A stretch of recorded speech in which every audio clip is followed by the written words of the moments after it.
Oke, thank you Feni dan Kodonat. Selamat pagi teman-teman semua. Apa kabar? Luar biasa, dahsyat. Yes, yes, yes. Oh, yes. Langsung aja kita mulai teman-teman. Hari ketiga dari kelas 5W4S ini teman-teman. Kemarin belajar banyak teman-teman mengenai 3 pondasi utama. Oke, luar biasa teman-teman semua. Oke teman-teman, hari ini kita akan belajar hari ketiga yaitu berbahas tentang effort atau usaha. Nah, usaha ini kita membahas mengenai sulap, teman-teman, ya. Bukan sulap seperti yang kita bicarakan minggu lalu ya, yang calon nasabahnya hilang, teman-teman, bukan ya. Nah, teman-teman di sini siapa yang sudah pernah nonton sulap nih, teman-teman, ya? Terutama sulap yang menggunakan topi nih, teman-teman. Siapa yang sudah pernah nonton, teman-teman? Ayo, teman-teman, kita chat sama-sama nih pagi-pagi, ya. Nah, banyak ya yang sudah nonton ya, teman-teman ya. Teman-teman suka kagum ya teman-teman ya, kalau misalnya lihat sulap seperti ini. Kenapa? Karena dari topi itu bisa ada yang keluar kartu, ya, bisa ada yang keluar hadiah, bisa ada yang keluar bunga, ya, bisa ada yang keluar telur jadi burung dara, bisa ada yang juga keluar kelinci teman-teman gitu ya. Nah itu kita buat kagum banget teman-teman. Kok hebat ya seperti itu ya. Nah sama nih teman-teman ya, di bisnis asuransi terutama division teman-teman ya, kita menggunakan teknik yang sama yaitu 10 angka penjualan sukses. Nah, kita kadang-kadang melihat gitu ya, kok mereka 10 angka penjualan sukses keluarnya hebat-hebat ya. Ada yang jumlah case-nya 12, ada yang ALP-nya bisa 60 juta, ada yang 80 juta gitu ya. Nah, padahal kalau pertama kali kita nyoba, misalnya contoh nih, baru pertama kali mau coba gitu ya, begitu topinya dikeluarin, sep gitu ya, nggak keluar apa-apa teman-teman ya. Tadinya belum closing ya, kok kosong sih gitu ya. Orang lain keluar, ditarik keluar bunga, keluar apa gini ya, bahkan apa bisa keluar kelinci loh gitu ya. Nah, ya rahasianya tuh sebenarnya teman-teman, yaitu ada di satu tempat teman-teman ya. Rahasianya apa ya? Rahasianya itu ada di namanya market survey teman-teman. Ya. Jadi di market survey itu teman-teman ya adalah suatu proses bukan abal-abal punya.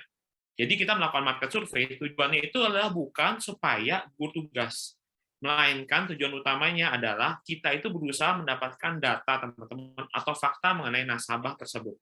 Di luar negeri sana, seorang agen asuransi ketika dia akan bertemu dengan calon nasabah, dia melakukan proses namanya fact finding, teman-teman. Ya, bedanya antara orang-orang di luar negeri dengan di saat Indonesia, kalau mereka banyak yang tipe nasabahnya adalah walk-in customer. Artinya mereka secara edukasi, secara juga pendidikan keluarga sudah terbuka dengan asuransi sehingga mereka bisa datang dan kemudian ketemu dengan agennya. Agennya bertanya-tanya. Nah, nanti agennya akan bisa mendesain programnya yang baik gimana. Nah, kalau di Indonesia, kalau pertanyaannya bersifat langsung, itu seperti membangunkan macan tidur, teman-teman. Butuh asuransi apa? Kabur, teman-teman. Ya, makanya kita ya diajarkan oleh kode ini 8 pertanyaan yang benar-benar magic, teman-teman. Ya, kenapa? Karena pada saat ketemu dengan nasabah, nasabah itu seperti kertas putih. Ya, apa yang akan tergambar itu tergantung dari 8 pertanyaan yang kita tanyakan kepada nasabah. Nanti setelah itu teman-teman, kalau kita mendesain program yang tepat atau proposal yang betul, ya yang tepat dengan nasabah, ya, dan nasabah juga mempunyai keuangan untuk membeli program tersebut, maka akan terjadi closing. Ya, sehingga kita selalu berusaha memberikan solusi yang tepat. Karena tidak satu solusi itu muat untuk semua orang, teman-teman. Ya, namanya program repro itu memang luar biasa. Tetapi ada nasabah yang butuhnya bukan 3 juta, tapi 6 juta. Ada nasabah yang mampunya 1 juta. Ada nasabah yang mau belinya cuma kartu rumah sakit. Ada nasabah yang mau belinya asuransi jiwa. Tergantung solusi yang mau kita berikan. Jadi solusinya seperti gambar. Ada yang bentuknya kotak, ada yang bentuknya segitiga, ada yang bentuknya lingkaran. Kalau yang dicari sama nasabah itu adalah segitiga, teman-teman masukin yang namanya lingkaran, nanti dia akan bilang, oh belum butuh deh. Tapi kalau nasabah butuhnya itu adalah bentuknya kotak, bujur selangkar, tapi yang dimasukin segitiga, nasabah juga bilang, kayaknya kecilan ya, kita butuh yang lebih daripada itu, teman-teman. Ya, jadi kunci utamanya adalah di market survey, teman-teman. Ya, nah market survey itu kita akan bahas ya 8 pertanyaan, ya bukan role play, tapi 8 pertanyaan dan apa kegunaan dari 8 pertanyaan tersebut, teman-teman. Ya, kita mulai dari yang pertama ya, sambil di chat nih teman-teman ya. Pertanyaan pertama apa nih teman-teman? Ayo teman-teman ya, langsung nih di chat pertanyaan pertama ketika kita mulai market survey. Jangan sampai teman-teman lupa. Ya, betul sekali ya. Pertanyaan pertama ya.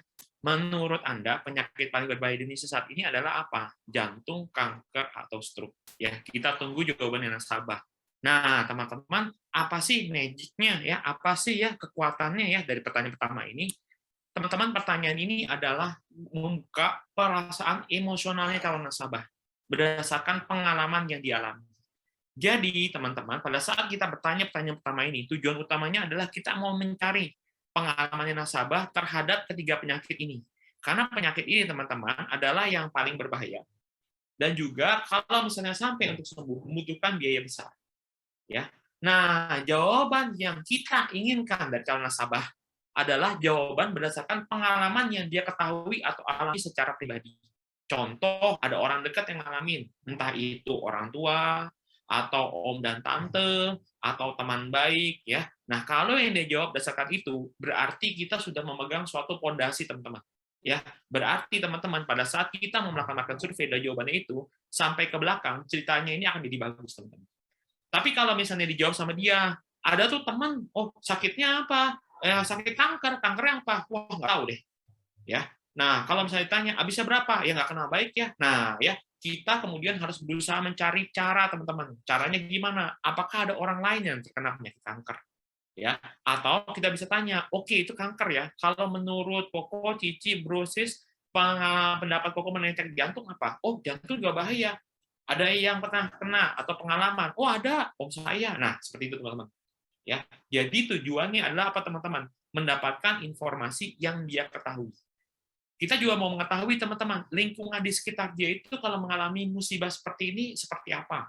Contohnya kita tanya ya, kenanya penyakit kanker. Oh boleh tahu ya kondisinya sekarang gimana? Jangan ditanya apakah sudah meninggal. Jangan teman-teman ya, karena orang yang kena itu belum tentu meninggal teman-teman. Dia tanya kondisinya sekarang gimana? Oh ya kondisinya sekarang berobat. Berobatnya kemana? Berobatnya ke luar negeri, berobatnya ke dalam negeri. Berarti teman-teman kapasitas dari nasabah kita secara ekonomi bisa kita lihat dari jawabannya. Berbeda kalau misalnya contoh dia menjawab, oh berobatnya pakai BPJS. Ya, nanti kita akan bahas di hari keempat teman-teman ya. Pilihan-pilihan nasabah ini menentukan market kita seperti apa teman-teman. Dan kita bertanya apakah kita mau bergerak di market tersebut teman-teman. Ya. Nah, pertanyaan ini juga teman-teman sangat bergantung pada hubungan kita pada nasabah. Ya, kalau nasabahnya belum kenal, biasanya jawabnya sengean. Wah, nggak tahu lah, kayak begitu mah ya. Banyak orang sakit gitu ya. Ada yang bilang, wah sakit paling berbahaya ya. Oh, sakit paling berbahaya itu adalah demam berdarah karena bisa mati ya. Oh, demam berdarah nggak ada nih kok pilihannya ada ke jantung atau stroke gitu ya. Oh, kalau nggak demam berdarah kalau gitu apa ya nggak tahu deh gitu ya. Nah, biasanya teman-teman, kalau kedekatannya kurang, itu bisa dilihat dari yang namanya jawaban pertanyaan pertama ini, teman-teman. Sehingga kita bisa mengukur sebenarnya nasabah ini sama kita hubungannya seperti apa teman-teman ya. Nah, pedoman utama teman-teman dari awal ketika kita melakukan market survei teman-teman adalah mencari fakta dan mendengarkan jawaban nasabah. Teman-teman bisa chat ya, apa sih sebenarnya yang kita mau jual pada nasabah teman-teman? Apa nih teman-teman yang kita mau jual pada nasabah nih teman-teman? Iya tuh HIV ya tahun Bali ya, kacau ya penting solusi betul banget ya Koaong ya, solusi ya, resiko bener banget teman-teman ya. Kayak kita lagi teman ya. Nah, jadi teman-teman, yang kita mau jual pada nasabah itu sebenarnya apa sih teman-teman? Betul banget, solusi ya, proteksi terbaik ya. Kita lagi berusaha menjual pada nasabah bahwa di masa depan itu ada resikonya. Dan kita ada solusinya, teman-teman. Bukan cuma ngemeng-ngemeng doang. Artinya kita jualin masalah, tapi nggak ada solusinya ya. Lebih parahnya lagi teman-teman ya, kita bukan menjual nasabah kita bukan menjual masalah kepada calon nasabah, tetapi kita malah mencari masalah sama nasabah ya. Gimana caranya ya? Waktu itu kita pernah nemenin joint viewer ya, BI kita ini prospek omnya. Omnya ini udah single karena istrinya meninggal dunia karena penyakit kanker. Pada saat dia tanya pada omnya, penyakit paling berbahaya apa om? Jantung, kanker, stroke. Dia berharap jawab cancer ya, tapi dia kaget karena si omnya jawab jantung, dia bilang. Jantung itu adalah penyakit paling berbahaya saat ini di Indonesia. Ya, BI kita bilang, kok gitu sih? Nggak sayang ya sama tante ya? Tante kan meninggal karena cancer, kenapa nggak milih cancer? Bingung teman-teman, calon nasabahnya. Loh, kok malah diajak debat gitu ya? Maksudnya apa gitu ya? Malah jadi apa teman-teman? Malah mencari masalah, bukan menjual masalah teman-teman ya. Jadi kalau misalnya sampai ketemu sama nasabah, apapun jawabannya kita bilang betul teman-teman. Ya, nah ini dia nih teman-teman ya. Jadi kemarin kita belajar ada 4 tingkatan nih teman-teman, antara tidak kenal, suka, dengar, dan percaya nih teman-teman ya. Jadi kalau orang yang suka dan dengar dan percaya, jawabannya itu akan sesuai dengan apa yang kita tanyakan. Ya, bahkan dia juga punya pengalaman. Tetapi kalau orang yang di sebelah kanan, di sebelah kiri nih teman-teman, kalau dia tidak kenal, biasanya jawabannya ngelantur kemana-mana. Makanya tugas kita teman-teman untuk membangun namanya kedekatan secepatnya dengan calon nasabah ataupun juga dengan pasangannya. Ya, nah kita mulai lanjut ke pertanyaan yang kedua. Ya, setujukah Anda semakin hari semakin banyak orang menderita penyakit kritis? Ya, dan menurut Anda apa penyebabnya? Ada yang jawab ya, ada yang jawab tidak. Ya, apapun jawabannya teman-teman, ya kita bilang itu betul teman-teman. Ya, nah teman-teman di sini sebenarnya sih apa sih yang kita lagi cari tahu teman-teman nasabah? Ya, bertanya teman-teman apa yang bisa kita dapat dari nasabah dari pertanyaan ini? Philip lagi pacaran. Kok ID dari kemarin ngomongnya pacaran terus ya? Hebat ya. Hidup setiap hari seperti kok ID pacaran ya. Pemakamannya, ya pengalamannya. Oh, saya kira pemakamannya udah mau dikubur ke Lendra ya. Pengalamannya ya. Ada yang lain teman-teman? Ada yang bisa kasih informasi teman-teman dari nomor 2 ini apa? Kesamaan persepsi kembali. Ada teman lain yang bisa kasih jawaban? Apa sih yang sebenarnya kita cari tahu di pertanyaan nomor 2 ini? Ya, teman-teman ya, di pertanyaan nomor 2 ini teman-teman ya, statistik betul ya. Nah, ya, ini ada Padi ya, awareness, informasi yang sudah diterima teman-teman ya. Sebenarnya teman-teman, pada saat kita bertanya nomor 2, kita lagi cari tahu nasabah kita itu tipe kepribadiannya apa, teman-teman.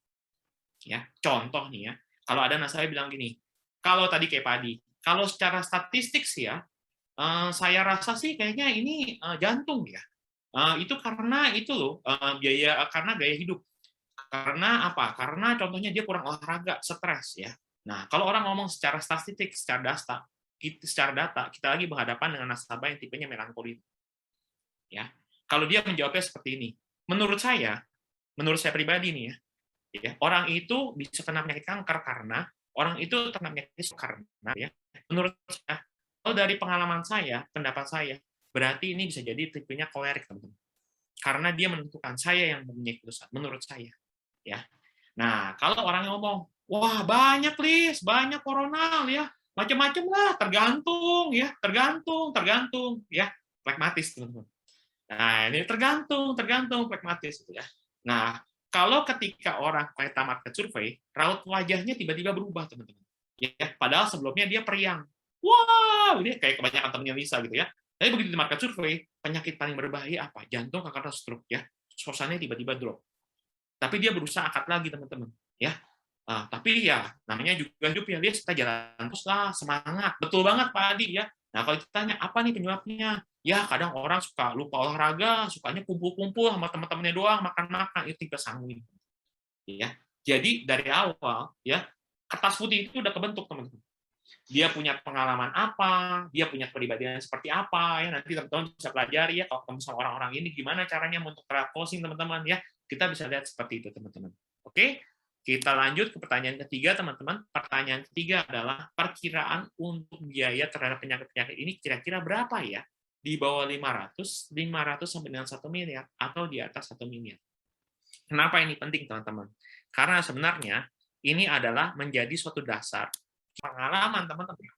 Contoh, dia itu punya pengalaman ya, kena penyakit kritis habisnya 2 miliar. Kita kasih 500 juta, dia nggak ambil teman-teman. Kenapa? Ngapain saya ngeluarin uang untuk program yang nggak cocok dengan apa yang saya harapkan? Ya, jadi contoh, bila nasabah jawabnya 500 juta, dia mengambil programnya kritis atau UP jiwa, bentuklah supaya 500 juta. Kalau misalnya dia mau ngambilnya 1 miliar, bentuklah supaya 1 miliar, teman-teman. Kok kalau misalnya contoh, dia maunya 1 miliar, tapi dengan usianya dia, budgetnya dia sekarang cuma bisa dapat 750.000. Ikutin seperti apa yang dilakukan oleh Dr. Vera, kami, Pak Dikata bisa juga ngajarin teman-teman ya. Buatlah proposal lebih dari 1. Contoh kita bilang, kalau 1 juta dapatnya 750.000. 750 juta, bukan 750.000 ya. Mau kemana 750.000 ya? Di bakso gitu ya. 750 juta gitu ya. Namun hanya tambah sedikit aja kok ya, 1,2 juta aja setiap bulannya ya, maka ya akan mendapatkan 1 miliar teman-teman ya. Jadi kita menghitungnya dengan memberikan arahan yang tepat. Oke ya, lanjut ya, pertanyaan yang keempat.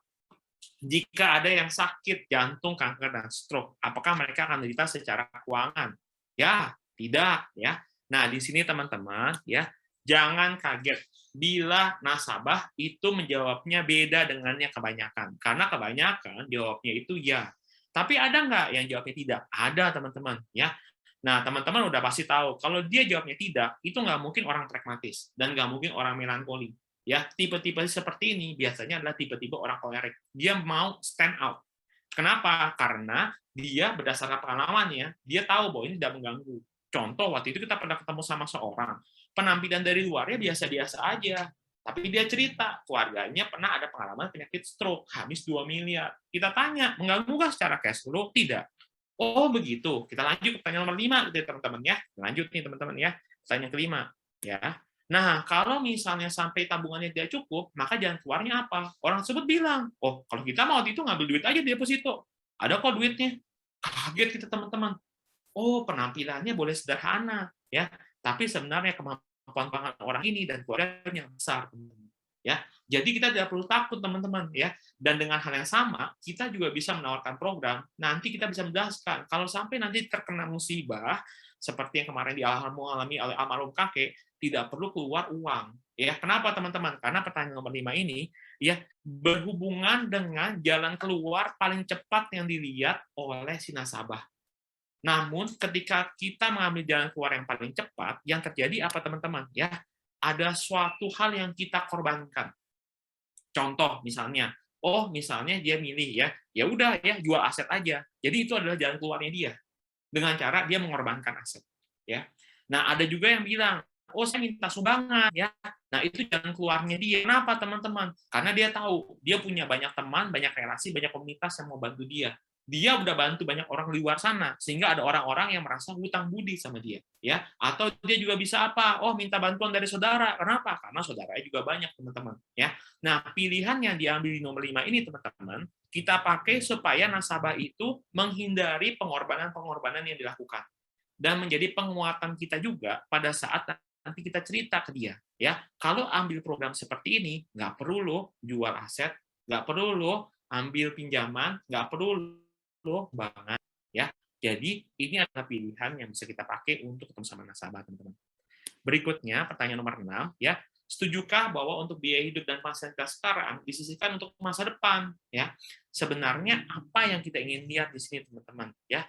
Yang kita ingin lihat di sini adalah apa sih, teman-teman? Yaitu adalah pandangan masa depan nasabah dan kebiasaannya dia terhadap uang, ya. Jangan kaget, teman-teman, ya. Kalau nasabah kita itu udah menabung, ya, itu mudah untuk mengambil program seperti ini. Tapi kalau nasabah kita mempunyai habit, dia spend time untuk menghabiskan uangnya, untuk misalnya contoh jalan-jalan, ya, menghabiskan uangnya untuk barang-barang mewah, ya. Teman-teman ketika menjelaskan program ini, teman-teman harus menceritakan bahwa ada uang yang harus disisihkan untuk masa depan, teman-teman. Ya. Nah, kita bisa tahu juga, teman-teman, kebiasaan dia terhadap uang itu seperti apa. Ya, apakah ada alokasinya? Nanti kita akan bahas di pertanyaan nomor 7, atau uang untuk bank, kartu kredit, investasi, dan asuransi yang terbaik. Ya. Pertanyaan nomor 7 ini, teman-teman, saran kami adalah teman-teman bertanya secara indirect. Indirectnya apa? Kalau menurut Bapak, Ibu, Koko, Cici, bank mana yang terbaik? Kartu kredit mana yang terbaik? Investasi apa yang terbaik? Dan asuransi apa yang terbaik, teman-teman? Ya. Nah, tujuannya apa sih, teman-teman? Selain kita mendapatkan informasi yang mau kita gunakan buat closing, tujuannya ini loh, teman-teman. Sebenarnya yang kita mau cari tahu ya, adalah mengetahui value yang dipegang oleh calon nasabah tersebut. Contoh dia bilang ya, bank terbaik adalah contohnya bank BCA ya. Kita tanya, boleh tahu ya kenapa bank BCA? Oh, soalnya ya ATM-nya banyak, lokasinya ada di berbagai tempat. Jadi saya nyaman sekali untuk bertransaksi. Berarti teman-teman yang dia cari itu adalah kemudahan. Ya, ketika kita menjelaskan tentang program ini, kita bilang pada calon nasabah ya, kalau sampai ngambil kartu rumah sakit ini ya, mudah loh prosesnya. Kalau nanti sampai mau klaim, mudah loh prosesnya akan ada saya. Ya. Kalau dia milih contohnya, saya contohnya memilih Bank Mandiri. Kenapa? Karena sudah lama ya saya merasa aman, apalagi bank milik pemerintah ya. Kita bilang nanti pada saat company profile. Company ini udah berdiri 131 tahun. Sudah lama ya mendapatkan prestasi sebagai perusahaan nomor 1 dan perusahaan terbesar di dunia. Ya, produknya juga aman. Kenapa? Karena banyak orang yang ngambil dan klaimnya dibayar. Ya, Jadi kalau value-nya itu match, teman-teman, maka orang itu merasa bahwa ini cocok. Ya. Nah, kita juga bisa mengetahui kebiasaan dan portfolio keuangan nasabah. Nah, contohnya gimana kok ya? Gampangnya gini, teman-teman ya. Kita ngomong sama nasabah, boleh tahu ya investasi yang terbaik itu apa? Apakah saham, ya, apakah properti, apakah itu reksadana, ya, deposito, logam mulia. Oh, kalau aku ya ada properti. Oh, betul banget ya. Properti yang paling bagus itu ya, bagusnya itu tanah, ya, atau ruko atau rumah. Oh, kalau aku sih ngambilnya sekarang ruko. Ruko ya. Oh, kalau boleh tahu kok ya, ruko itu yang paling bagus sekarang di mana? Oh, kalau sekarang tuh ngambil ya di daerah BSD sana tuh pengembangannya bagus banget. Oh, gitu ya kok ya. Boleh belajar nih ya. Oh ya, kira-kira kalau misalnya nyewain ruko kayak gitu ya, dapat berapa sebulannya? Oh, saya mah sebulan bisa dapat 12 juta ya, atau saya setahun bisa dapat 100 juta gitu ya. Oh, wah hebat ya kok. Ya, di sana itu kira-kira available berapa unit nih kok sekarang? Kemarin saya ambil 2. Nah, kita tahu nih teman-teman, selain mungkin dari income usahanya atau pekerjaannya, dia punya tambahan income, itu income rental, teman-teman. Ya. Nah, beda juga kalau misalnya contoh ya, dia bilang, "Oh, saya punya yang namanya reksadana." Oh, reksadana ya. Kalau reksadana itu sekarang yang bagusnya apa nih kok kalau boleh tahu? Oh, reksadananya sama bank, contohnya Commonwealth, gitu ya. Nah, kalau sama Commonwealth ini kok, biasanya kalau misalnya pengen tahu nih kok, namanya juga pemula ya, itu programnya ambilnya yang rutin setiap bulan, setiap tahun, atau pas ada uangnya aja. Oh, saya mah setiap bulan ya, saya sisihin 3 juta. Berarti dari income dia, teman-teman, 3 juta itu udah keluar untuk masuk ke dalam program masa depannya dia. Ya, jadi banyak banget yang bisa digali, teman-teman, di pertanyaan ini, teman-teman. Ya. Nah, pertanyaan favorit kita adalah pertanyaan yang keempat, ya. Namun yang keempat sering dihindari, sehingga pada saat memberikan solusi, solusinya tidak tepat. Kenapa? Karena kita tanya, kalau asuransi yang terbaik saat ini apa? Yang kamu dagangin. Wah, tahu aja saya mau dagangin asuransi ya. Sama kayak begitu, teman-teman. Atau ketika dia bilang, Allianz, mukanya kemudian sedih, teman-teman. Ya, udah punya, teman-teman. Gitu ya. Nah, sebenarnya, teman-teman, kita tuh mau tahu apa sih dari yang keempat ini, teman-teman? Ya, yang keempat asuransi terbaik ini, teman-teman, supaya solusi kita itu tepat sasaran. Ya, nanti pada suatu kesempatan kita akan cerita, teman-teman, secara lebih detailnya ya. Tapi tahun 2019 kemarin, ya, kita itu mendapatkan pasangan suami istri masuk 7 juta, teman-teman. Sebelum kita, udah ada beberapa agen-agen yang datang ke rumah ini, ya, dan mereka menawarkan kartu rumah sakit terbarunya kita, jor-joran ya, sampai ada bahkan yang menjelek-jelekan. Tapi suami istri ini udah punya kartu rumah sakit, canggih banget teman-teman. Cover seluruh dunia, udah nggak usah pusing kemana-mana, karena suaminya udah orientasinya adalah beli asuransi ke luar negeri. Ya, ketika kita masuk dan kita tahu, kita bilang bagus banget ya. Apa yang kita tawarkan sehingga mereka ngambil 7 juta ya, asuransi jiwa untuk suaminya, asuransi penyakit itu untuk istrinya. Ya kita tawarkan itu teman-teman. Ya, mereka sampai kaget. Oh begitu ya. Kita jelasin kenapa suaminya mesti tambah UP jiwa, kenapa istrinya mesti punya manfaat penyakit kritis. Ya, taunya dari mana ketika dia mau ngambil? Dari pertanyaan nomor 4, teman-teman. Ya, sama nih teman-teman ya. Kemarin kita closingin sepupu kita, udah ada agen-agen lain yang datang nawarin 5 juta, 8 juta gitu ya teman-teman ya. Tapi kita bisa closingin meskipun size-nya tidak sebesar penawarannya, yaitu 3 juta. Kenapa teman-teman? Karena kita tahu dari pertanyaan nomor 3, ekspektasinya tidak terlalu besar. Yang penting punya-punya dulu. Ya, meskipun umurnya beliau udah berumur, tapi ini pengalaman pertama kali beli asuransi. Ya udah nggak apa-apa. Namanya first time buyer, teman-teman. Nggak bisa tiba-tiba beli Mercedes-Benz ditawarin yang S-Class. Ya, kalau dia mau pertama kali first time buyer, mulailah dengan pemula dulu. Yaitu apa? Cek kelasnya dulu. Nanti update pelan-pelan. Nanti beliin pelek-peleknya. Nanti beliin tambah-tambahannya. Seperti itu ya, teman-teman ya. Dan terakhir, teman-teman, adalah pertanyaan nomor 8. Ya. Pertanyaan nomor 8 ini hanya untuk mengkonfirmasi apakah nasabah mengerti ya dengan pertanyaan-pertanyaan kita sebelumnya. Dan kalau dia sudah mengerti, kita menawarkan suatu konsep. Konsepnya ini baru dengan kata-kata, teman-teman. Ya.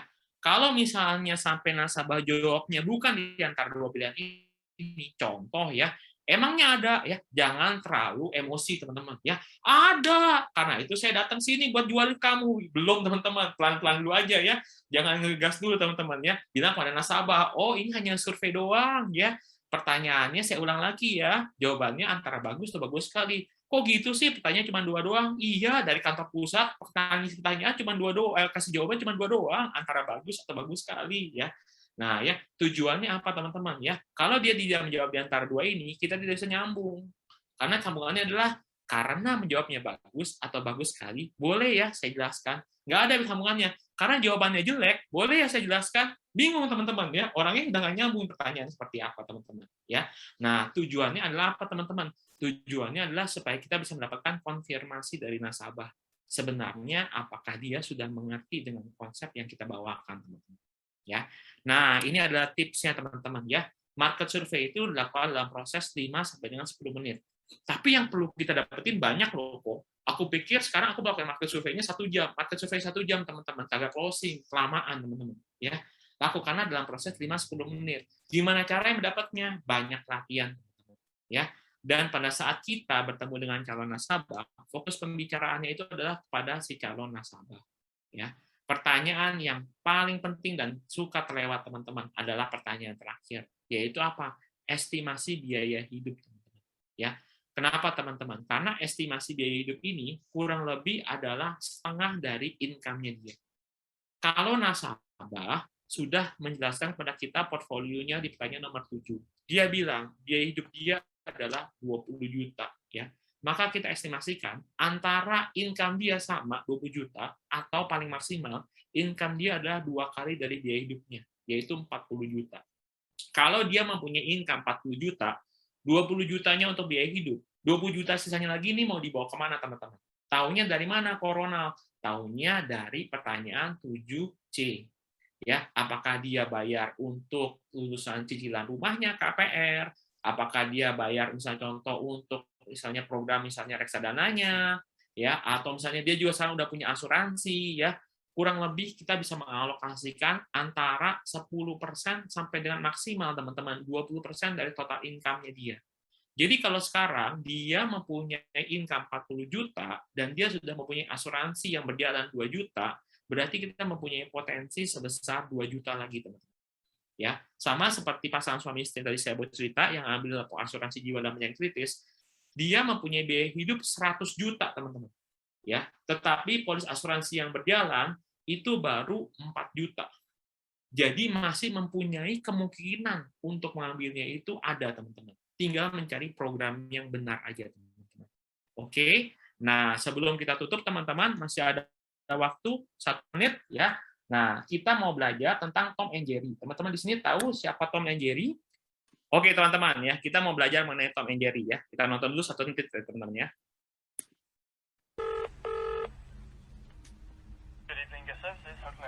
Hello. Yes, sir. Excuse me. Actually, my English is not good. Okay. But you know Tom and Jerry? Yes, the cartoon. Yeah. Jerry is here in my room. I'm sorry? Jerry is here in my room. You have a mouse in the room. Yeah. Please come here and when you come here, bring Tom with you. But we don't have Tom in the hotel. Okay. Come please. Okay. Oke, teman-teman. Maksudnya apa, teman-teman ya? Kayak tadi ya, teman-teman ya. Ada tikus ya, nggak bisa bahasa Inggris ya. Lu tahu Tom and Jerry nggak? Ada Tom nih di kamar gua. Lu mendingan bawa Jerry deh gitu ya. Sorry ya, ada Jerry di kamar gua ya. Lu mendingan bawa Tom gitu ya. Maksudnya apa, teman-teman ya? Market survei itu ya nggak harus perfect, teman-teman ya. Yang penting dikerjain aja, teman-teman ya. Pasti nanti akan ada hasilnya, teman-teman. Oke, teman-teman, demikian ya sharing kita pada hari ini. Semoga memberikan ilmu pada teman-teman semua, dapat berguna ya untuk aktivitas selama 1 minggu ke depan, teman-teman. Terima kasih. Saya kembalikan kepada Feni dan juga Ko Donald.